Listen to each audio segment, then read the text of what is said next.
The most important thing here is we have HipHopGamer's belt here, which has just recently been touched by the Tom Cruise, who Gerard just interviewed for Top Gun, so it's really awesome. He didn't spin the wheel though, did he? He just, yeah. That's what we do, baby.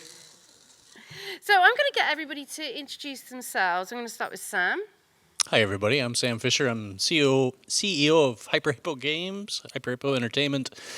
We build mobile games mostly in the idle genre. Adventure Capitalist, Adventure Communist, Adventure Ages are three of our live titles. I'm Amy Venier. I run video game strategy for Fandom. Hey everyone, I'm Yaprak, DeCarmine. I'm the CEO and founder of Jolt. It's a social media platform for gamers. All right, what's up, y'all? Yo, Jacki, you the best, and I love your hats. You know what I'm saying? You know I go down. So I'm a hip-hop gamer. A little bit about me. My grandmother, she taught me how to play video games when I was 4 years old. Now it's officially my career. So today, I'm on the front end of the business. I'm a journalist. I make songs for different video games. I'm a content creator, host, streamer, and on the back end, I have a ton of partners that I do big business with to help other businesses remain authentic in the space. So that's Furia Esports, Hot 97, Logitech G, AMD, the New Orleans Pelicans and the Saints, and more. So what I do is help companies be authentic. So, because you can't buy your way to success in the industry, you still got to respect the dollar and respect the culture. So I help them understand that. Nice. Hello.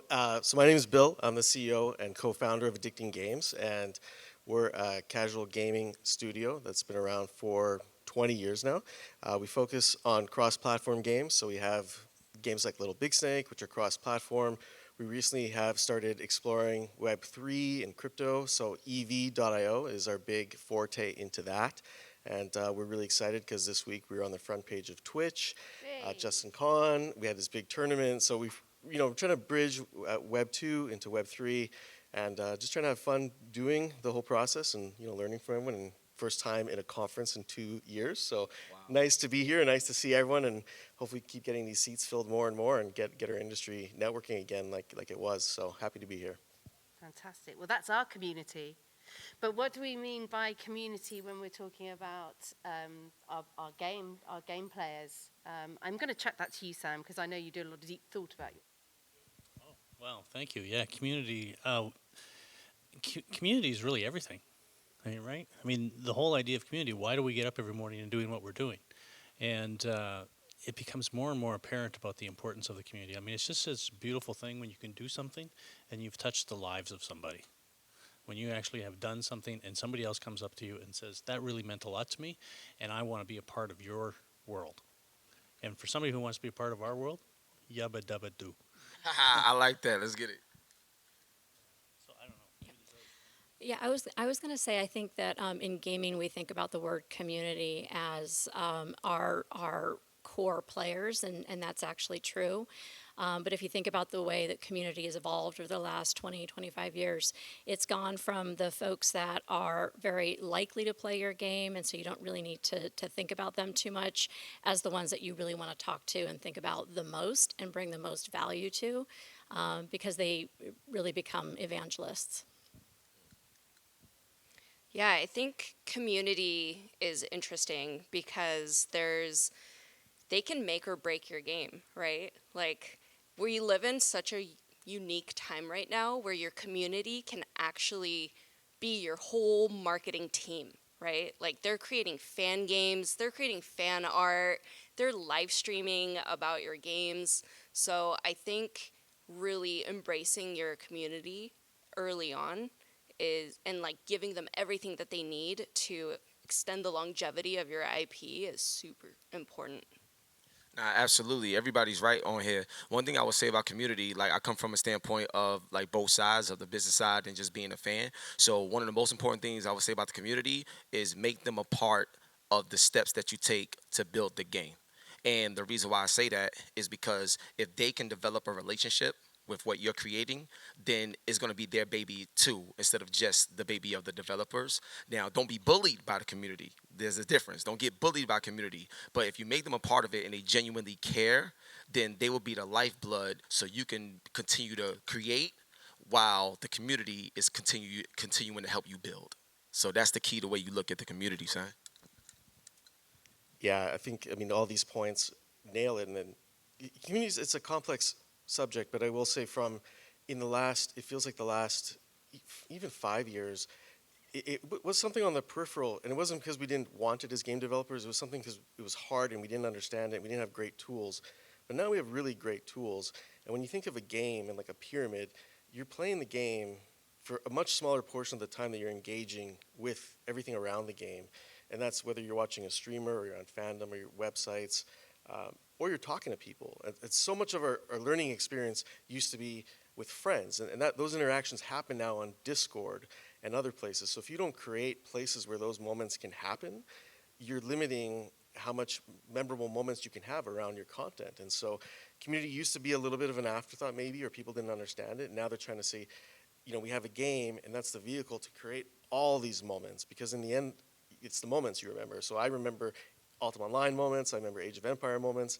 I don't remember too much of what happened in the game, but I remember the players and all the other stuff that came around it, and that was community. So it's increasingly important. We have better tools, but there isn't a perfect blueprint, which is what we'll all be discussing, how we're all engaging with it. So, Can I ask a question to the audience? How many of you are community managers? Okay, sweet. How many of you are like a game studio or? Okay, cool. So I'm glad you asked that question, because one of the things, obviously, when we think about community, we do think meeting about community managers. But often, as you said, Bill, people think about these things as sort of an afterthought. I mean, how essential is it to start thinking about community from early on in the game? so to be realistic, it's very hard at the beginning because there's no one there. For most games, there's big publishers, and some of them may be here. Most of us start off with nothing. No one cares except us, which is okay. But you do want to create an area where people who do like your game can interact with you, because it's changed where before there was game developers. When I was young, I looked up and there was Nintendo, and there was a giant impassable moat between me and Nintendo. Now, how much of our audience in the community has either built a game or works in the gaming industry, is an artist, developer, coder? So the barrier isn't that great. So there's so many more ways to connect, and you have to create that as early on as you can. And it's difficult. So you have to lead it authentically. You have to want to engage and interact with people. And a lot of times it's just being in an empty, it's like being in an empty pub. So when the first people start coming in, your team is there and you're willing to talk about different things. Because the first people that I've seen in the community, a lot of them are like technical people, or they're just interested in how you did something, or some fun element, or they want to make a mod, and you have to be there and engage. And there's so many different ways you can do that, but you have to want it, and you have to enable that. You have to have the pub ready and the doors open for people to come in. I was just going to add something really quick, because now I've heard the word authentic twice, and I promise you're going to hear it over and over again. But I think what is important to think about when we think about authentic is, we don't have to go out and create the community. In a lot of cases, the community creates itself, whether you're ready for it to or not. And so one of the things that I had referenced when we talked last week was a friend of mine who had a long history as a games editor. And so he had sort of an audience and a following and a fan base, started a game studio. And he said that they intentionally didn't start a community around their game because it was so early on. He said we just didn't have anything to offer. He said, but then we started to notice that this community was forming on Discord, and then that Discord community kind of migrated over to Fandom. And so I think that one of the things we want to be mindful of is, in the spirit of authenticity, these communities are going to form themselves. And so then how can you lean into that and start to grow what's sort of started organically? Yeah, like both points is absolutely correct. One thing I would add to both too is my favorite game is God of War. Kratos is my favorite character like ever, right? So there's the nature of the Greek mythology and all this other stuff. There's so many fans of that generally. So like if you're a fan of Star Wars, you might like this. If you're a fan of Game of Thrones, you might like this. So when you understand what people already have a sense of and they like get involved with that. If you got a game, don't just show up to gaming events. Go to like an anime event. Go to a movie theater premiere, or speak to a movie director and get a hold of their fans. Understand how the mind works and how the passion works. So when you do start out, when the community is formed, like what Amy is saying, it takes a life of its own. But once it does, you're prepared at the highest level that you can be for success to grow it. I just want to quickly address when you should start thinking about building a community for the smaller studios in here. You should do it as soon as you can. Like literally at the concept stage of your game's development journey. Like if you only just have some scratches on the back of like a napkin somewhere, take a picture of it, post it on every social media platform you can. If you've done a Kickstarter, send it to your, backers and all of that. It's so important to just get these people to be a part of your community as early as possible if they're interested, because then when you have your alpha out, right, you now have testers that can find those bugs for you and report them, which is awesome. And then you also have people that you can run contests with, right? So the earlier you can build your community, the better it will be. And I'm assuming you don't have like AAA money for marketing. So like you have to just put in the work, at the same time as like, it's just as important and crucial as like the development of the game. And I think that's like a really big misunderstanding, that people think like, oh, I can build it, and then 6 months before launch, I can start focusing on marketing. When you're a smaller studio and you don't have that much money to spend on marketing, you can't do that. Yeah, as you're saying that, it's like this is the first time I've ever spoke about community, and I felt like I was on the cutting edge. Because usually you're talking about something else, and so I give a real strong shout out to the community managers here, because it's like that's what it's about. I mean, really, it's what it's about, and it seems strange that in an industry that we are, that it seems like the community has always been an afterthought or something that's back there. And we hear a lot about NFT and blockchain and Web3 and all the things that are so important about things, but man, none of it means anything if you don't have community, if you don't have people that are there. And so the fact that we have to re-engage that is a bit of a sad thing, I think. And I think that that's something in our product world. I think that's something that gaming can really lead the way in entertainment, about how we can build community, because we're not seeing it done well in a lot of other forms of entertainment, whether it's the movies or the TV or the stream. This is an area where we, as interactive digital media and games, can really show the world like what this is all about. And I totally agree. Get the fans in there as soon as you can and be a part of it. Do that authentically, because it's, as Jamie here said, you've got to have that angle, you've got to have that authenticity. And if you suddenly jump in and start putting demands on the community, that can alienate them. I mean, what are your tips for that authenticity? Yo, so I'll give you an example, right? I mean, even though like this isn't a game, I'm gonna give you an example of what I mean. My name is HipHopGamer, right? So if you ask me questions about hip hop and I know nothing about it, I'm fronting. I'm lying to you. You know what I'm saying? And you won't get called out there. Now, I say I'm a gamer, right? But am I somebody that just plays games, or am I a gamer? Like, and I know what this is about. So the thing is, you're gonna get called out on your stuff. So that's why when you have developers and they making a game, they're passionate about making it. So in their mind, they're thinking about what they want. So you need a community manager that's thinking about what the community wants. And when you put the community first, because you have somebody in place to direct that message, now they can feel like they actually thought about me. Like there's somewhere where I could sign up and subscribe, and they reaching out to me and talk to me. You know who did a great job? I'm gonna give y'all a case study so y'all can know what's up. So Dying Light 2, right? When that game was coming out, they was dealing with a lot of problems with the development, right? And they had to push back a lot, crazy dates.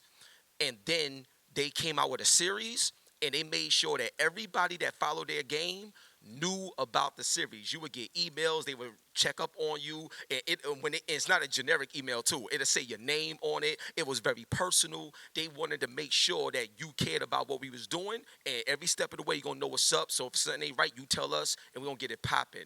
Their humility is what allowed them to be great. And then and now the result is the first one sold like 20 million copies. The second one is 5 million, going to a whole nother level, and that's Dying Light 2. Like they, one of the ones that did it really, really accurately. They turned a negative into a positive. Absolutely. By including everybody that loved them.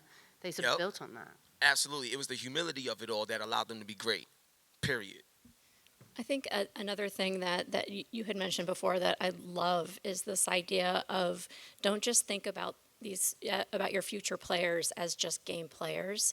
One of the truths about people who play games is they do a lot of other things, and that intersectionality of interests is also something that can help grow the game. It's why in the early days of YouTube, people were scratching their head going, what is this game, Minecraft? And it was, this game that had almost no marketing behind it, but because it got into the hands of creators and they built a community around it. And at the time, I remember I worked at a company called Machinima, and it drove them crazy that there was this game that was highly pixelated and just wasn't this beautiful level-based work of art was taking off like wildfire. And it was because the community had embraced it and just made it kind of go wild. And so you think about the types of games that are these like sneaker hits, it's because they go to where the gamers are or where the fans are, and that's how they discover it. So it's about that intersectionality. What else are they into? And that also goes back to authenticity. I think building your community in an authentic way, the easiest way to actually do it is to bring them into your development process, right? It could be as simple as like, hey, we're designing this character, pick out the color of her pants, right? Like do a poll, do fun stuff for your community to engage in where they feel like they're actually, a part of your game development and they're helping. Like I grew up playing a ton of Age of Empires as well.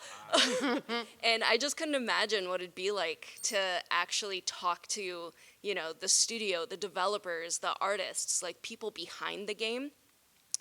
And now, like, we actually have that opportunity, right? Like, you can actually start talking with your early adopters on Discord, Game Jolt, had to do my little plug, Twitter, wherever, right? So definitely, you don't have to just keep pushing, like, promotional content or, do, like, giveaways and prizes and stuff like that. You can just bring them in to your development.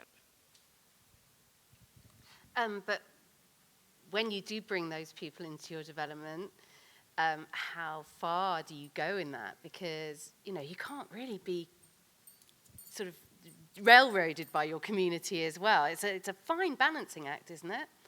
It is. Well, I think you have to have, testers. So you can, like, set them up as, like, alpha testers, beta testers, like, whatever. Have them, like, give you their feedback, have them be heard, and then just kind of, like, explain to them why you're making the decisions that you're making. That's, like, actual good and interesting content if you think about it, right? Like, as a community manager, you're constantly trying to pump out some content for them to engage with, but just literally telling them, like, your line of thinking and why you're making the decisions that you're making is pretty interesting to your fans, who then later end up writing crazy wikis about your game and posting it on Fandom, right? Like, these are people that are going to study the crap out of your game anyway. Just bring them in and, like, tell them why you're making these decisions. Like, if CD Projekt Red told us, right, like, what was and wasn't going to be in the game because they, like, couldn't launch it and do it in time, we would have been like, okay, cool. It's when you, like, catch people off guard that it, like, becomes a problem. Another dope thing I would say that I feel is fire. Like, I think this is crazy. So before Xbox and PlayStation, they used to have community meetups. This is like way back, like 2009, 2010, and stuff like that, right?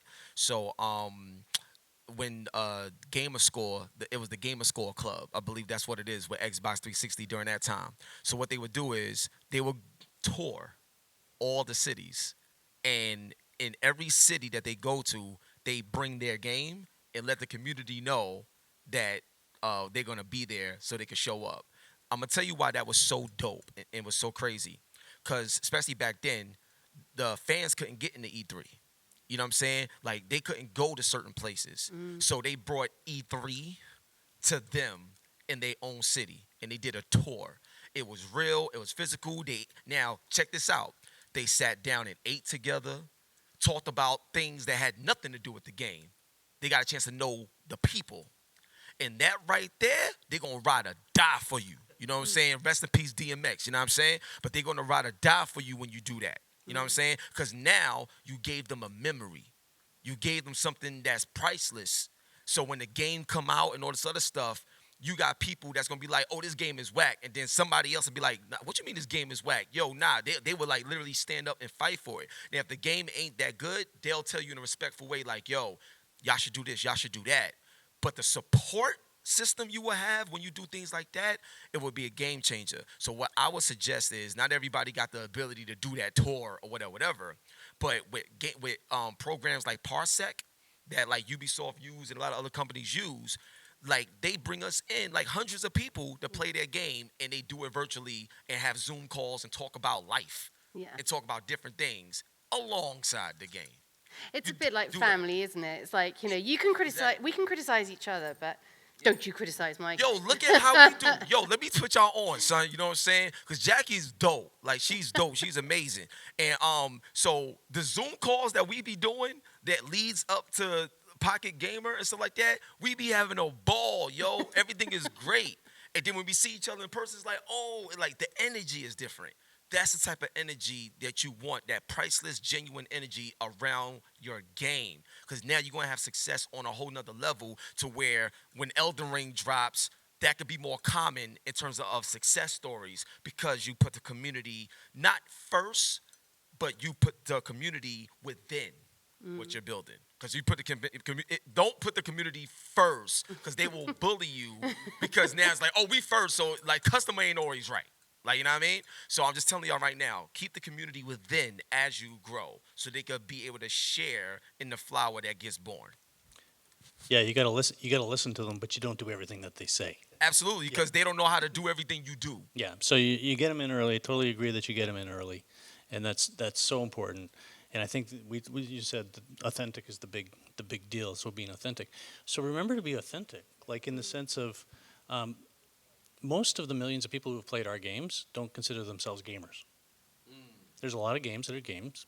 That's great, and you're gamers. There's a lot of people who don't consider themselves gamers. In fact, most of the people who play mobile games don't consider themselves gamers.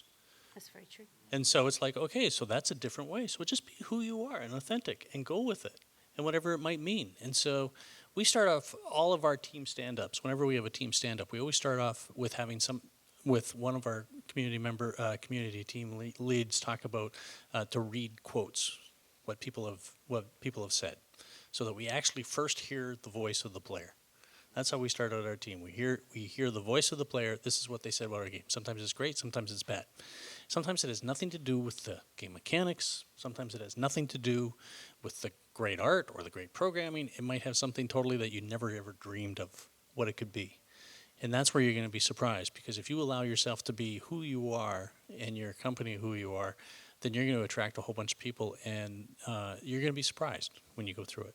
There's going to be a lot of different things. And so I love games. I love hardcore games, but, not everybody's going to be there. And so just feel the freedom is what I'm saying, is feel the freedom to be authentic in who you are. Don't try to be what somebody else is. Try to be authentic to who you are. And so I can't tell you how to do community for your group. You're the only one. I mean, let's talk for a moment about who's doing the listening and who's engaging and who's having the dialogue with their communities. And we're sort of moving into the community manager here. I mean, how do you see the community manager for an indie who will probably be the managing director or the CEO of that company? I mean, how can they start early doors, sort of putting processes maybe into place within their organizations that can help that sort of community management role?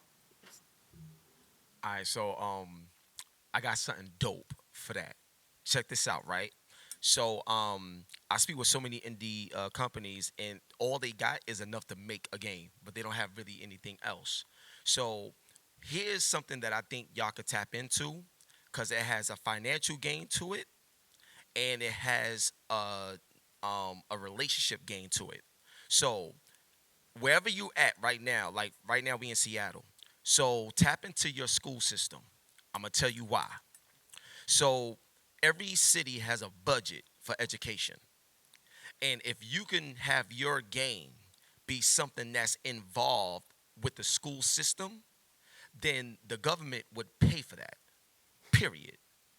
Simply for you to go into schools and put their kids on to the latest and greatest in technology and development, because nowadays, because gaming is so successful, the school systems and the educational system is more receptive to having games and creatives and art in their school system now.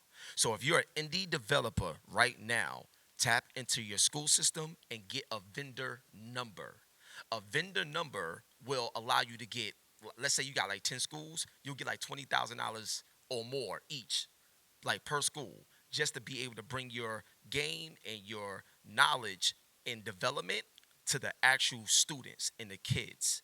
And once you got that relationship and they're a part of it, oh, it's over, because now you got the kids, you got the parents, you got the community, and it's all paid for because of what you're doing to help them grow. So it works in both ways. Tap into your school system immediately. Get a vendor number. That's a great tip. And what about those games that aren't necessarily appealing to, or that you can't put in front of the kids because of all of the restrictions that we have? How would you? That's when you go to high school route. Go to high school route. He's That's when you always go to got high an school answer route. for everything. High school and college, still you could tap into that fund. Like in New York, um, the educational budget is $36 billion in New York. I got access to that. So I'm telling you right now, tap into your school system. There's a lot of stuff that's there, but if you don't know, you don't know. That's why we here. So I'm just putting y'all on, Yeah. yo. Do that. And just because if you're in Seattle, you're not limited to just Seattle. You travel, so you could get money in other states. Your game is going to be global. You understand? So yeah, like that's what's really, when you know the business of everything that's going on, then you know how to leverage it for not just your game, but what you want to bring, what you want to give back with what you're creating. Cool. So I think one thing, when we're talking about players and community, it's also like, how much are we doing for that community? We have to think that first, right? We can say like they're testing for us and they're helping us and they're making our game better, but we really think as a developer, what are we putting in? And so that's really important, because they're there to interact and create moments among themselves. They're not there just for a job, although it is very fun and engaging. But we also have to think, like, what exclusive things can we bring to this community? And sometimes it's contests. We sent T-shirts across the world. We've done so much really Oh my God, my son wears Yaprak's Game Jolt t-shirt all the time. It's like, look at me. Yeah, Look at the Game Jolt t-shirt. Yeah, it's so true. and it's just this little thing that took more effort, that wasn't automated, that really resonates with people. We sent type racer shirts and it's just a type racer shirt, but it's something that is meaningful, and they know it came from us, and they see that it's packaged. And so a lot of things you're doing with your community doesn't scale, and it's not supposed to. It's supposed to seem very like one-to-one, that type of relationship. Another thing to the question of community managers, it's really empowering them, because you don't want to, as a developer, overpower what the community wants. You want to get it to a point where it's leading its own kind of vision of what the community means to it. And as a developer, you're a participant almost in that community, which is very tough, because you can't be at the top dictating everything, because then the community doesn't have a life of its own. It's a very difficult balance, because we've had releases where the community didn't like it, but we couldn't, we're just members of it. We're just participants in that table. So community manager is very important, because they are kind of that bridge. But the community is going to take a life of its own, and it's going to drive that. When you get to the point it's driving it, community managers sometimes just holding on, trying to take us along for the ride. So you really want to make sure that they're empowered, listen to the things that they want, because they're relaying it on behalf of the community. So you can't ignore what they're saying. So it's a very important role. It does take a little time to get there, because it's hard. We can't, if you're talking about indie studios, we can't do everything at once. But definitely when you get to that point, you'll see the acceleration of that engagement grow so much, because they're able to organize things that you normally can't do. And just organize players in a way that maybe they don't want to do. Maybe they don't want to do the nitty-gritty of organizing a tournament. That's, for someone else. They want to participate. So what are the moments that they're going to get from being in your community? That's number one, and what they get out of it. Like, we can take a little, but it's supposed to be more of a giving relationship than a taking relationship. So I would just say hug your community managers. But really listen to them, because they're the ones that actually know what your audience and then in the future your customers are thinking, right? So like at Game Jolt, we have over 60,000 UGC communities, and the person on our team that knows all the trends that are happening, all the feature requests that are happening is our community manager. So she lets everyone else know on the team. And we do a lot of fun stuff, like we get to troll our users, because from the information that she gives us, like they wanted dark mode, right? So we decided to just make the whole site like completely black, where your mouse cursor was like a flashlight. So like, That's so cool. these are like these authentic like relationships that you can have with your users, right? They've been like bugging us about voice chat, because Discord has voice chat, so they want voice chat. So we literally just took like all the meme. I shouldn't say this actually. Say it. Don't Say it. sue me. But we like took all the meme sound bites, and then we attached them to stickers, so that every time they used a sticker in chat, like it would play like a meme sound, right? So that was like we were like, we built you voice chat. So, and these are things that you would just never really know if you don't listen and be a part of your own communities, right? And sometimes, you're going to have toxic users. Sometimes they're not going to be fun to engage with. But this is where, if you have that like direct relationship with your community manager, where they can come to you and just say like, hey, this is happening and I don't know how to address it, I need your help. That's how you can, deal with that. The worst thing you can do is like ignore these people, right? Because then it's power in numbers, they grow and they get louder because you're not paying attention. And they're different with each, we're talking about very different games too. You really have to know that audience. So on our Web3 audience, they're builders. They want to be in, they want to see what's behind the scenes, they want to talk to developers, because they're almost vetting us as part of that process. For mobile games, it's a different thing. It's more tournaments, it's more kind of fluffy, feel good, and other ones are just really in depth. So you really have to know what your audience wants out of those moments when they're in your Discord or wherever. And sometimes it can be very high touch. It doesn't need to be in depth, but sometimes like for Web3, you're getting into the technical details with the people on our team. So you have to know that audience, and you have to be true to it, because engagement on different games is different. Some games don't facilitate certain types of engagement. Some games must, in order to have that retention. So you got to know where you are and be kind of comfortable in that. You can't look at the other community and say, oh, I want to have this community, but you're a totally different type of game, totally different type of audience. So you got to really know where your lane is and embrace that and make the best of all those opportunities, because different communities, like Web3 is just a whole different beast than anything I've ever seen, than anything else. And a lot of people I think would want that, but we're not going to get the same type of engagement on Type Racer we're going to get on, an NFT crypto white paper reading audience. 100%. So Amy. Yeah, I was going to say, I think that we're fortunate, or you guys are fortunate, to be launching games now with the conversation that's going on around Web3 and knowing what consumers are going to be looking for. You're not having to, if you think about some of the legacy AAA publishers and how they're having to redefine what their community engagement looks like, because they started the function maybe 20 years ago and it literally was one person managing an owned and operated platform. And then when things like Reddit and Fandom and Discord and Game Jolt, when they all materialize, they're like, oh my God, it's like whack-a-mole. I don't know how or what to do with all of these communities sprouting up.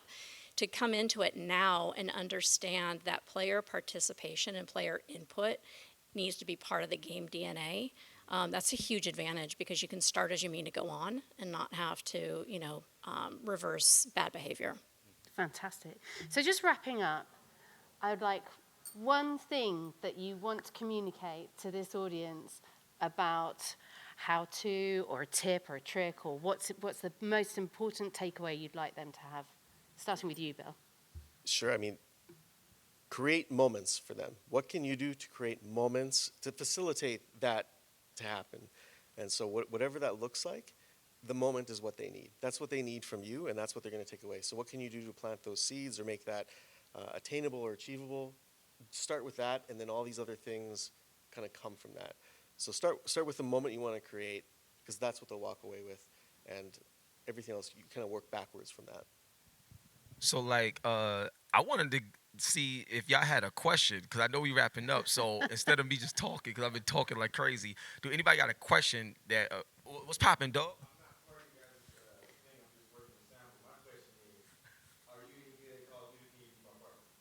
Oh, of course, man. Yo, add me, son. You know what I'm saying? PlayStation, Xbox, PC, it don't matter, son. Everything hip-hop-gamer. Let's get it. Like, word up. Now, anybody else, you know what I'm saying, got a question? And I appreciate the sound, son. Much love to you, dog. Anybody got a question, though, before I just say anything? Okay, so then what I would say, like, in terms of gathering that community, like the biggest tip or something like that is know what you want to be in terms of whatever game you're creating. If you don't know what you're making, it's hard to get people to embrace what you're making. You know what I mean? So first off, know what you're making. If it's a shooter, okay, what kind? If you're making an action adventure, okay, what kind? Making a puzzle, okay, what kind? When you understand what you're creating, now you know where to find your allies that are like-minded with what you are building. That's the key. Because if you know how it is, if y'all ain't on the same page, it's gonna be a problem. So as long as you get people that's on the same page of what you're building, you get the correct allies to support in uniformity for what you're building. I would just say troll your users. Because you would have to pay attention to them to know how to troll them, right? Very cool. And they would talk about it, so that's free marketing for you. There you go. You're welcome. I would say discoverability. So rather than this idea of, creating an environment and then expecting your community to live in that environment, embrace all the different platforms where they have gone. So sort of fish where the fish are, because you can lean into that to help them, help other players find your communities. The more places your players are, and then you can learn those platforms and how to engage on those platforms, that just means good things for you, because that means that your community is going to be discovered by lookalikes, and that's how you grow it. That's how you acquire new users. I'm going to speak as a studio owner and also as someone who spent a lot of time with fans. And then I'm going to speak to the community managers. And I'm not trying to be overly dramatic, but literally, I'm going to stand up, because for the community managers, I want you to stand up and fight for your community. And fight for your community, because in your studio, they need to hear the voice of the players. And so if you're not doing that, your studio is going to die, you're not going to be around in 5 years, and you need to fight for your community. And your players are going to come up and they're going to thank you like you'll never believe, and your professional career is going to change because you touched the lives of people and you did different types of things. And the fact that we have to talk about that as something that's new in a game like in the industry that we're in doesn't make sense to me. So please stand up and fight for it, because we need the community. Otherwise, we have nothing. So, Very good closing thoughts. Thank you, Sam. So, any questions? Yes. Community's great when it's all going great, but it can all turn on you one time. It's all about trust. So, what do you do? What are your tips for dealing with those? What are your tips for dealing with things when the community might be not so happy with you? So we've had releases, even recently, that, you're never going to satisfy everyone, for sure. But we had failures where we tried to be heavy-handed, and failures where we tried not to care at all, or not to appear like we cared at all. So you aren't trying to dictate the conversation, because there are some updates that you will do which will not be good for the player. And you need to know that. Studios need to recognize that and almost acknowledge, like, this is what we did and this is why we had to do it. And some people will accept that. They might not like it, but they will accept it and not become vocal, I guess, enemies of the studio, thinking you did this and you didn't even care.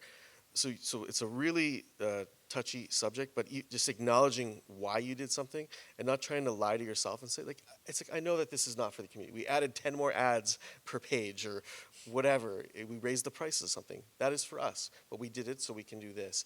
And at least you can turn those people over, at least to back to neutral, is sometimes the best you can do, and that's okay. But if you go heavy-handed, it probably won't end well, and we've seen many examples of that. And if you give the appearance of it just wanting to blow over, it takes this life of its own where the community is like, you're not even here, so we're coming up with the narrative and the content, and it's fun because we're going to just keep on shitting on you until you say something. So I think it's very important to get out there and give that message. Some things are not good, and that is okay. But don't lie to yourself and then lie to the community after. I would also say, just remember that, just to my point before, your community team is not alone. That there are resources to help, solve different problems that might be on different platforms. We had a publisher that was having, there were some issues in one of their community pages on Fandom around some of their employee policies that they had, and we worked really closely with them. Our trust and safety team worked with them to make sure that the conversations were still productive, they weren't toxic, because I think that there's productive conversations that need to happen. Maybe they're not super positive, but if you have practices and you have partners in place to help you guys work through what is and isn't acceptable, but there are resources. It shouldn't just be on the community manager to deal with that. Oh, sorry. Now you go ahead. I'll go after. Thank you. So I think let's not kid ourselves and assume that every community member is equal, right? There are just some people you're never going to convince, right? And if they start creating a toxic environment for other users, or if they're attacking your community managers, right, and it just becomes very disrespectful, you have to remove that person, right? And this is something that we learned very early on with Game Jolt, is that if you can't reason with people and then they're going on these really offensive tirades and it's very disruptive, we ban them, right, from the platform permanently. And this isn't just kick them out of your server so that they can just go and join another server and do the same exact thing there. This is permanently gone, right? And then they have to appeal, and usually we get a really long letter apologizing, and even then we stand our ground and we allow them hey, we'll let you make another account to start fresh, but you've just lost everything that you did here because you broke our site guidelines. So it's also really nice to have site guidelines that you can point to. And that way people can, your community manager can always point to that and be like, we already said, that this wasn't allowed here. So, two things, bro. One thing I would say, one, if there's a genuine problem with a game or something that it is, fix it. That's one, fix it. And two, market that you fixed it, so you could control the narrative of what has changed. So if you gotta call up Ziff Davis and all this other stuff, be like, yo, I need 20 articles saying that we fixed this and it's worked and people love it, and then next thing you know, it creates a cool factor. One of the most important things that you gotta have is cool factor. Find your cool in whatever it is you making, because now it's gonna be cool for everybody to support this. And then they gonna be like, yo, well, I'm talking about the hottest thing right now. You understand what I'm saying? So it shapes the narrative. So you fix the problem and you market it that you fixed it. So now if somebody try to come out and hate on you, the community's gonna be like, what are you talking about? You look dumb right now, because they fixed it. Everybody knows that they fixed it. I played it, it's better. You probably didn't even play it yet. You're just trying to hate. So now you expose the people that try to destroy what you're doing. So those are the two things. Fix it, market that you fixed it. Nice. And find your cool. Yeah, fun, cool. I'd add a little bit to that. This is for the people who aren't in the community management team. You take a lot of crap when you're in a community management team. And so the people who aren't there support your team. Yeah. You got to love them. And when it comes down to the crunch, you got to support your team more than anything. And Great. so, Last word from Bill. I'll tell a story since you talk about, community. We all probably have some stories. So maybe this is a story that I'll impart with saying, we talk about the good of it, and some of it, this is a crazy story that maybe some people, I'll leave you with it because it's one of our oddest things. So we had a game, Little Big Snake. It's a very popular game. People are insanely passionate about it. And there's a toxic player that we had to get rid of our community. Just very toxic, sexist, the whole list of stuff that you just don't want in your community. And so we banned him, and we thought nothing of it. And then we start getting the long letters. I'm going to come, and I'm going to come from San Diego. I'm going to go in front of your office. I'm like, okay, just send it through Zendesk. It's fine. So we forget about it, and then I get a panic email. We have a protester in front of the office. We're all leaving. And I'm like, this is new. Okay, it's like an achievement unlocked. So I'm kind of like scared, but not scared yet. And we go to the office, and there's a guy with a tent and a billboard, and just looks angry. So I said, what's wrong? What can we give you? Refund your stuff, give you a bunch of stuff. And it was very hot. I said, can we stand in the shade? Like, it's hot. And we've been talking for half an hour. He goes, you're racist. And I said, what? And he's like, you don't like vampires. And then he lifts up his teeth, and he has implanted fangs. And then I'm like, now I'm getting a little scared. I'm like, now I'm wishing I had a community manager. So, Do they double as bouncers or? it was me, so I was Bodyguard? not bouncing. I was looking to run. So it's a very difficult job, and you can get a lot of really crazy stuff. So I commend everyone who's out there doing it, and hopefully people can share their stories. Happy to hear them, but it's very hard. It's the Wild West out there, and so hopefully people enjoy that story. And that's my small role. My small time is when I had to step in as a community manager, which I am still here, so I navigated it okay. Well, my fabulous team are wanting to wrap up now, so thanks everybody. I'm sure that if you want to talk to anybody after this, please do grab any members of our panel. I'm just putting you out there now. And please do return after the break for our next session this afternoon. Thanks once again to all our sponsors, Pangle for looking after this particular track.